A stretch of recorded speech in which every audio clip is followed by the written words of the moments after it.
Okay, this video we're going to cover the media library. So when I say the media library, I'm referring to the majority of images you're going to see on your website. So the banner images that are rotating, any kind of header image such as another page that you may have inserted. If you insert any images into the body of the article, the blog page, if you've inserted pictures here or anywhere else, it's all going to be stored in the media library section, which is actually in your database.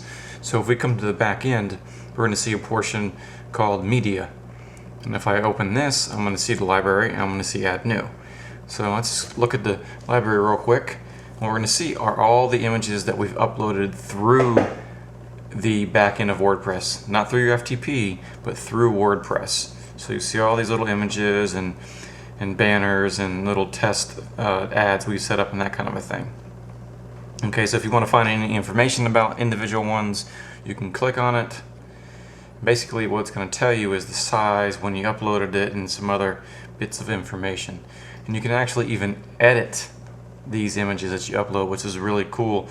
So maybe this one's just too big and you want to edit it down. So what we can do is click on edit image, and here's going to be a default setting in the back end, and what we can do is click on it first, click with your mouse, left click, and just start dragging. Don't let go, and then let go. And now I can move this thing around to where we want it, and what we'll see over here on the right here, that's how big our crop is right now. So we can even come in here and manually change this if we wanted to and set it like that. So maybe you have a predetermined size you want to set it to, or you can drag and make it larger and all that kind of thing. And once you're happy or set with your size, just click this crop button again, or excuse me, the first time. It's going to size it. Boom, there's your new size. And you can even come in here and give it a size in here. So I can tell it 250 by 250 or 580. That wouldn't make sense, would it? Could do that way, or a really cool feature is if you want to scale it so it's proportionate. Right now it's 1044 by 783. If I want to shrink it down to 350, it's going to do it proportionately for me, and go ahead and scale that down. Okay, and once you've made a change, you can revert it. Maybe made a mistake, something like that. We can come back here and hit restore,